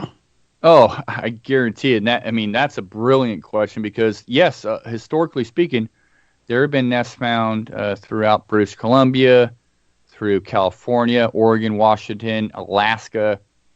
There have been lots of these nests found, never in the number that we've come across, but that could be for a number of reasons. People not actually going out and venturing looking for more nests, but predominantly, these nests are found predominantly by timber, somebody involved in a timber company. Somebody. So they're remote. They're remote. They're remote, off trail, and you're right. A lot of, not even these timber guys know what they're looking at. They, how many times have these companies been working and smashed these nests? Oh, that's interesting, but I got a job to do. Yeah. Sorry, it's just not my forte. It's not my interest. Yeah, oh, that's cool. Take a picture and you never see the light of day of it. But they just disappear. So, yeah, I think there's been some other nests found that we'll never hear about because a lot of these timber companies just have a job to do who predominantly come across these. Yeah. Mm-hmm. But definitely, if you do your research, there's other nests been found. If you look at the book Raincoat Sasquatch by Robert Alley, there was a nest found in, I forget, I believe it was Alaska. I could be wrong there. But nest, if you look at the picture in his book, it's very similar to the nest we came across with a slight difference. All of the nests we've come across have been made out of huckleberry. The nest in that book was made out of, I believe, just basically scrapings off a tree, the bark and whatnot. But it was, you could tell it took a lot of time. The timber guy, once again, that found this, put his axe in the middle of it, and it's massive. It's a massive nest. It's massive. And it's on a finger ridge, and I believe there's a creek down below. So the same MO, the same characteristics, but I guarantee there's probably been other individuals that come across these nests and not know what they're looking at. But I'll tell you, they're always off trail. Then it's not an area you're going to hunt. It's not an area you're going to fish. It's not an area you're going to hike into. When you're out in these areas, you're either lost or just crazy or have a job to do, which the timber companies, these surveyors, have a job to do. So that's why they're there. Yeah. Yeah. So if they're brooding nests, and you would have to think a big hominid like that would probably not want to be burdened with a bunch of babies. So you would think that maybe they would only have an infant, probably a single infant every 6 to 10 years. And if they're using these to build nests, they would be already rare because you're dealing with a rare animal who's maybe only having an infant every 10 years. So I would imagine they're extremely rare just by, just in theory. Yeah, I 110% agree with you. I think, as rare Sasquatches are, I think these nests are probably more rare because you're dealing with, if Sasquatch, in my opinion, I personally believe that Sasquatch probably doesn't give birth that often. Obviously, you need a male and a female, but, Sasquatch is a small number, then you need one female that's ready to produce and a male, and you have to come together. But I think the Sasquatch in general are very, very rare, and these nests are made. I think Sasquatch is like an elk or anything else can bed down in an area, can find some shelter, and be just fine. When it comes to a little bit more long term, say for a birthing scenario, a nest makes way more sense to me than just bedding down in an area, especially if it's an area where you can be very comfortable and have all of your natural resources and sustain yourself. So one of the things about huckleberry, before I forget, because this is, I think, a really key point, is huckleberry actually has some medicinal purposes. And I found this out through a buddy of mine that does a thing called Squatchermetrics. He's a data guy. You can find him on Facebook or Instagram. And he does a lot of data analysis on Sasquatch numbers and sightings and everything else. Fantastic stuff. So if you haven't heard of him, check him out. But he said, hey, he contacted me one day, and he lives in London, of all places. But he contacted me one day and goes, hey, are there any medicinal things that go along with huckleberry? And I said, you know what? I have no idea. Never even thought about that. So he gets back to me, and he done some research and finds out that doctors used to give, and maybe still do, women a mixture of sugar and huckleberry leaves to help gain their strength back after childbirth. Interesting. And so, light bulb, I'm thinking, wow, these nests are all made out of huckleberry. And not just, throw nests aside. How many sightings of Sasquatch are around huckleberry? A ton. So I thought, you know what? Maybe Sasquatch, if it's giving birth, these nests are Sasquatch related, and they're giving birth, and they gnaw on the leaves, because I found piles of leaves in this area. They're gnawing on the leaves, and it just helps gain back some strength for them after childbirth. Like I said, all theory and hypothesis here and ideas, but it just gets the wheels turning as to what may be going on in this area, if it is indeed Sasquatch related, as I believe it is. Can you tell us about huckleberry, the berries? Is there any food source there, or are they poisonous? Oh, no. So there's multiple species of huckleberry. We have the blue huckleberry out here. We have a couple of different species. We have red huckleberry. We have a couple of different species out here in the Pacific Northwest. If you look at the New England area, they have their own species of huckleberry. So there's multiple species of huckleberry, which is almost all across the board edible. And so when I'm out hiking, a lot of times, in the month of anywhere from August through December, as I'm hiking, I'm just picking huckleberry and eating it. The blue huckleberry is delicious, and it's plentiful. And these nest areas, they're like grapevines. I mean, you could do pretty well eating this huckleberry. So it's a great edible resource for all animals. Deer eat them. Even coyotes will eat the huckleberry. And the bear, when you go out there in these areas and you find bear scat, during a certain time of year, it's just predominantly a giant pile of huckleberry. It's all purple and huge. Yeah. And I assume Sasquatch definitely partakes in that. So, yeah, it's very edible, very yummy. Do we have huckleberry in Minnesota, Joel? No. I don't think we do. We're not warm enough. That's more of a warmer climate thing going on there. I know what he's talking about, because I've run into huckleberry in Texas, too. What do they taste like? Huckleberry pie? No. I'm asking Shane. Shane, can you describe what a huckleberry tastes like? Yeah, so depending on time of year, sometimes they can be kind of tart, a little bit tart. If you get them a little bit towards the latter part of the season, they're actually really sweet.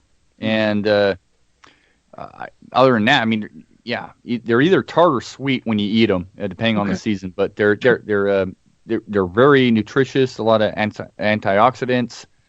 And yeah, they're just great. I like to eat them specifically in the month of November up here because they're just delicious. Huh.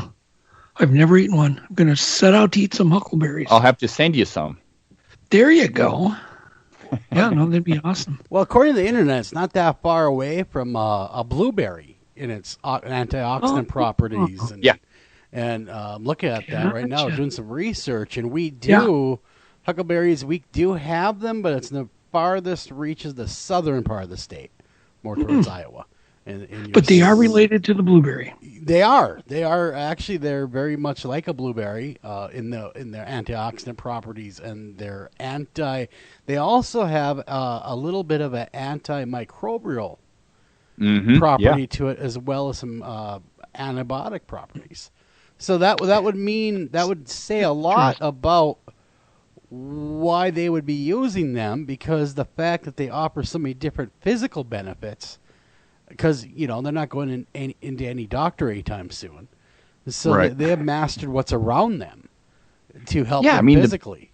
The bears do it. I mean, if you just, like I said, if you look at the bear's diet, I'm a hunter. I was just out hunting last part of the season. And the bears right now are still eating the huckleberry, but they're starting now to transition into whatever they can come across, grass and whatever, mushrooms, but also, this time of year, you still have salowberry, you have Oregon grape, you have multiple berry species in a lot of these areas that are still, most people, you really have to have a really cold winter or real cold frost over like a week for all these berries to disappear. Yeah. Right now, they're still there, and we're closing on December, and people are like, "There's still berries out there?" Oh yeah, there's a lot of food in some of these areas. And so, and a lot of different berries and mushrooms and moss and grasses and everything else. Anybody in their right mind that knows anything about backwoods could live off of just what you find right now. And so Sasquatch is a master. You could live off the salmon berries alone. Right. I mean, they're amazing.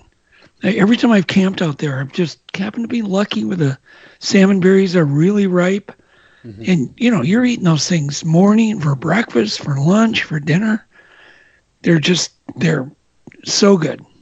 So good. Well, they offer... And we're humans. Yeah, your area that you're speaking about offers a ton of edible plants in that area for human beings and Sasquatch and everybody. We're a little barren compared to you. So we have black bear here. And so the popular thought here amongst researchers is, where there's black bear habitat, you're going to find Sasquatch, because they all like berries and they seem to like the same thing. Do you see that as well? I mean, obviously not going to be hanging around a grizzly bear, but do you see that there could be a correlation between the black bear habitat and the Bigfoot, that they might like the same thing? Now, that is an interesting question, because I find more of a correlation with coyotes than black bear. So when we come across these nests, or whether they're fresh or whatnot, there seems to be a lack of black bear. Now, this year, so my first black bear in this area was filmed in May, and I thought for sure, and I'm not talking about in the nest, quite a distance away. I got one black bear in an area that I usually get loads of black bear. So it's almost like, from my perspective, if Sasquatch is possibly an area, the black bear kind of avoid that general vicinity of that area. Okay. But then when Sasquatch is not there, guess what? I not just on cameras, but physically, my own eyes, I see loads of black bear. I've come across a lot of black bear when there's been no activity or any supposed Sasquatch activity. But what I do notice is the coyotes. The coyotes seem to play a huge role in this. I think it's a symbiotic. I really do believe this, and this is my opinion. And I could be completely wrong, and I'm cool with that. But I think there's a symbiotic relationship with coyotes, and maybe even ravens, but coyotes specifically. And I believe this because, having done a lot of research on the Oregon coast, the Tillamook forest area, and now in California, and now Washington, a lot of the best vocals I've heard over the years have been either over or before or in between Sasquatch, coyote calls. And I've thought about this for years. I'm like, what? are we just listening to coyotes? Even though this doesn't even sound like a coyote. And I've come to the conclusion that basically it's really, I guess it's kind of, keep it simple, stupid. I think that the coyotes kind of follow the Sasquatch around, and maybe that's why Sasquatch, in these reports hate canines in general, because coyotes will give up your position as well as will canines and dogs. Well, what do dogs do? They eat poop, right? They eat poop. Yeah, my dog, it sounds gross, but I'll just say it over there. He got tapeworm because he went outside and ate another species poop and got tapeworm. It's well taken care of now, but dogs eat poop, cat poop, you name it. So I honestly think that coyotes probably fall around Sasquatch, not just for the leftover kills, whatever is left over, like they would follow a bear around for a kill or cougar and fight over it. I think they may be following Sasquatch around just to eat up their turds. That very well could be the case. I know that maybe we don't find turds because coyotes eat them. Could be. I know Doug and I have talked about the relationships between different animals. I think that personally, I think that Bigfoot not only have the coyotes on their side, maybe in the wolves in this area, and maybe in yours, or coyotes, but the ravens and the crows, because they got aerial reconnaissance then, and they can help them hunt. Because it's well known that crows will help animals that are advantageous to them, that they know. Well, that's aerial reconnaissance. Exactly. So if they know they're going to kill that deer, and they know they're going to get that carcass, they're going to help, because I know they'll actually help. This is the weirdest thing. I've been reading up on crows a lot lately. And they can recognize people as well. So if they recognize you as a hunter that they know, they will help you spot animals in the woods. Is it possible, too, Shane, that maybe the Bigfoots are following the coyotes? Because certainly coyotes are very good at gathering food. All right, you know what? And yeah, so I can, I definitely think that's a possibility for sure. Because there does, whether it's a symbiotic relationship or just, Sasquatch taking advantage of coyotes or coyotes taking advantage of Sasquatch, I don't know. But there's definitely, definitely, Doug, that possibility where they're following the coyotes around maybe as a human, I'm looking at, if I'm in the woods and I see coyote, they may lead me to something of my quarry or maybe I'm going to hunt them. Mm-hmm. Well, I've told this story before, but one time we were out on horseback and had smelled what only can be described as the smell of a Bigfoot.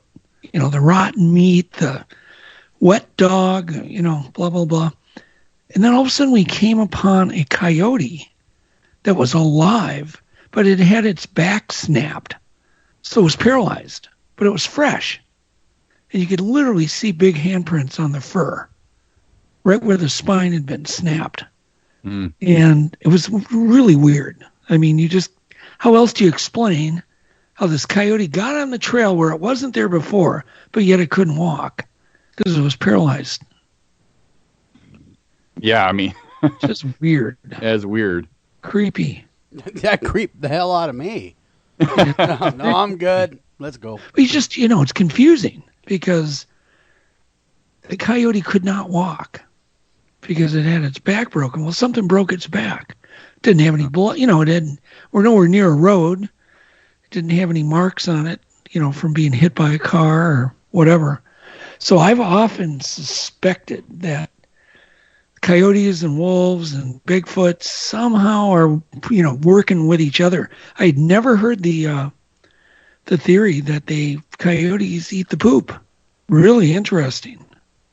Yeah, it just makes a lot of sense to me. Oh, God, yes. Yeah, it does. It just makes a lot of sense to me because, if just an easy meal. And we're talking about a canine that does what other canines do. It just makes a lot of sense. And, Sasquatch is probably, I'm sure the coyotes assume that Sasquatch is probably out there eating all sorts of meat and different things. Well, why not?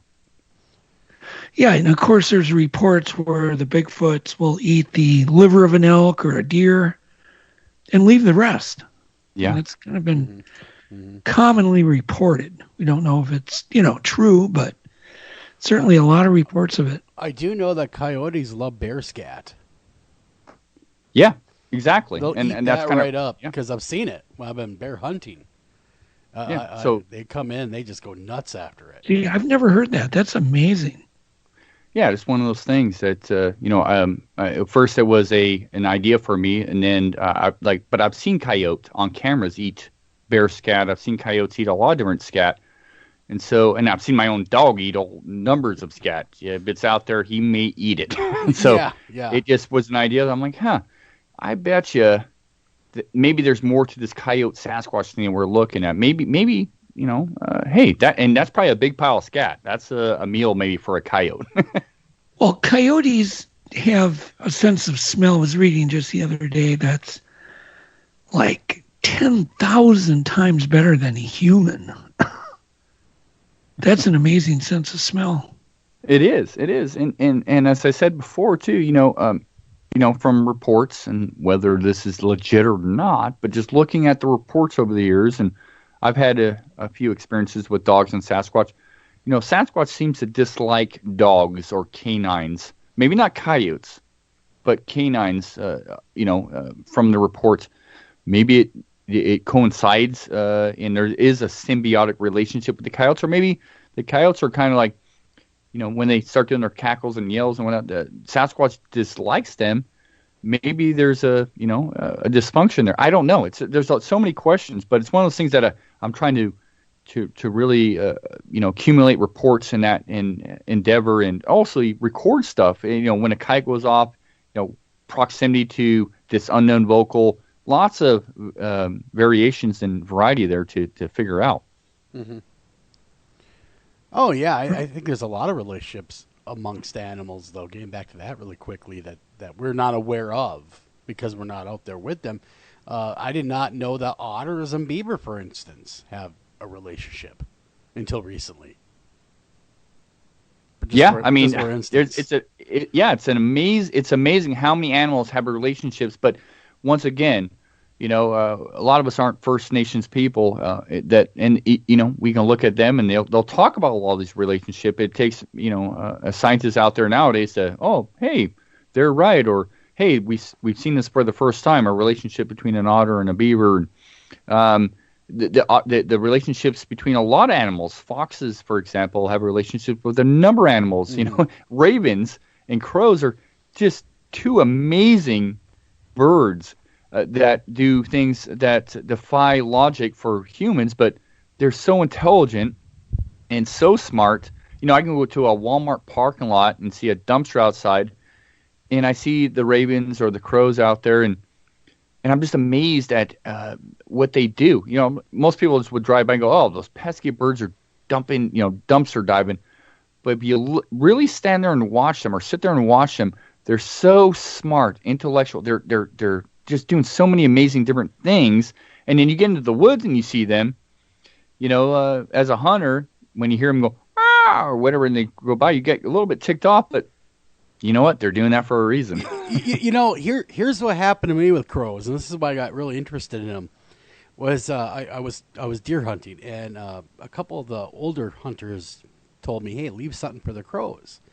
And so I would do that, and after a period of time, they would start flying over in a circle where the deer were. Interesting. And that's exactly what they said would start to happen, because they'd recognize me. I would come out, and they recognized who I was, and I'd be in my deer stand. And they would help you. They would help you. Yeah, because they knew I'd give them some of my kill. It was the weirdest thing, so that's why I started studying crows and finding out how smart they are. They are almost insanely smart. Yeah. They're about as smart as a 5-year-old child. Well, so maybe the angle will be is to, when you're out in the woods and you're actually doing, Sasquatch research or whatnot, is to give them some sort of gift so they lead you to the Sasquatch. Who knows? But that's how it worked for me. Crazy. It was the craziest thing I've ever witnessed. We were literally just drawing up plans on a radio color camera system that would be covered with coyote fur to put on a coyote, so it's even camouflaged on the coyote. To me, that's the kind of thing that might have a chance at getting good video. Maybe. Wow. Yeah. I think that's genius. And I don't have a better idea, so please do it. Trojan coyote. Yeah, that would be really cool to see what you capture, having that camera completely camouflaged like that. Yeah.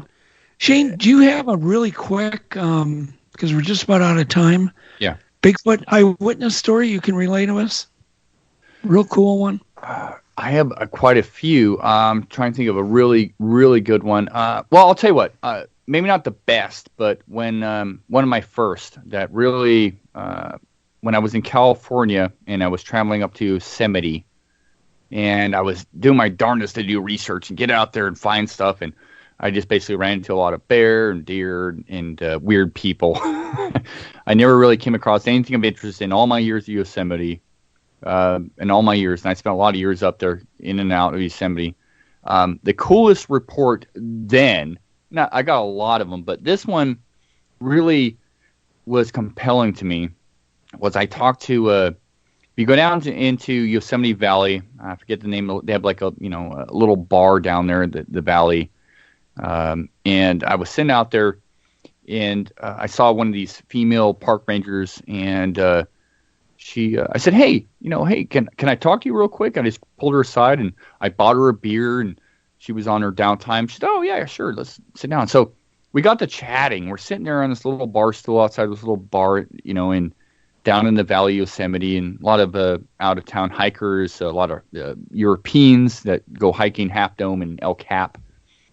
And she sat down next to me and recounted this story. I mean, it took a while to kind of get it out of her, because I wasn't saying, hey, I'm into Bigfoot research. I just basically said, so yeah, you guys run into bears all the time out here.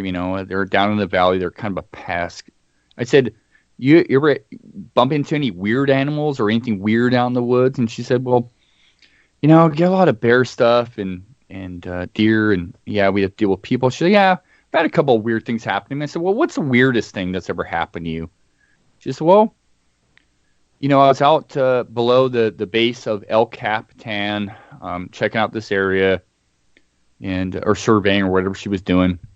And she said, I heard something, basically she heard something fall next to her, and she was looking around and going, what the heck was that? Did a rock come down off the mountain? She's looking around, because they've had some gnarly rock slides out there and stuff. I mean, this was small, but she's like, yeah, I got to be careful. And she's looking around and kept walking, and then she saw basically this boulder. I think she described it as like basketball size, come right across in front of her and land. And she looked up and she sees from probably about I don't know the exact distance, I don't remember, but it was over probably 30 feet, 40 feet, somewhere around there away. Sees this dark figure on this ledge. And it looks to be standing on two legs. And when she looks at it, it takes off. And she said it ran on two legs up this hill. And she's like, that freaked me out. And I got my radio, and they're like, oh no, you're fine. It's probably a bear or some weirdo up there. And she's like, no, this is not this thing was covered in hair. It threw something at me twice, I believe. And so, that was the extent of it. She basically hightailed it out of there. But she said to this, and that was like 2 years prior to me meeting her that this transpired. But that really told her, ever since then, she's been kind of weird, hiking out there by herself, and really wanted someone else out there with her. But she said this was not a person. This was not a bear. And this boulder was huge. And she just happened to be hiking in this area. And that's really what got me to keep going back to Yosemite, even though I never had that experience or saw anything. That was really compelling to me, coming from a park ranger. She'd been working there 7 years when that happened. So it wasn't like she just first year on the job or whatever. About 7 years into it, this happened. So that is really compelling to me. Man, that's a great story. That is especially someone that's working there 7 years, day in, day out. They know exactly what's around there. So for them to say something strange, it's strange. Absolutely, yeah. So, I mean, I have better ones, but that was one that really got me interested in the Yosemite area. And just, one of the most compelling things I heard up until that time. And that was probably about I think it was 99. Man, that is awesome. Well, thanks for sharing that one with us. That was awesome. Shane, Corson of the Olympic Project, everybody. I know we're running out of time. We could sit here all night talking Bigfoot, and we're not even scratching the surface hardly. But how can they get a hold of you, Shane? How can they find you in websites, all that kind of good stuff?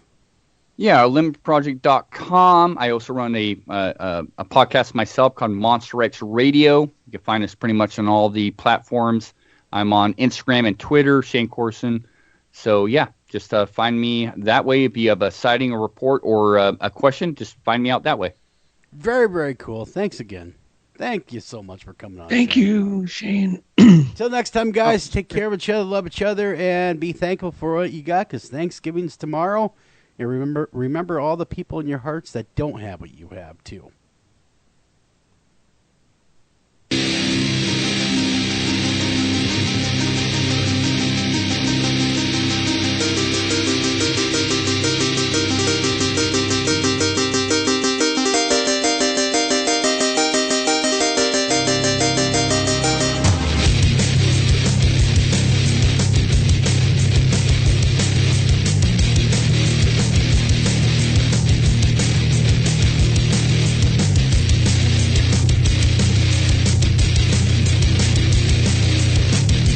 Streaming only on Peacock. John Wayne Gacy killed 32. Straight from the killer's mouth. They want you to believe that I alone committed these murders. The new gripping 6-part documentary series, John Wayne Gacy, Devil in Disguise. All episodes streaming now, only on Peacock.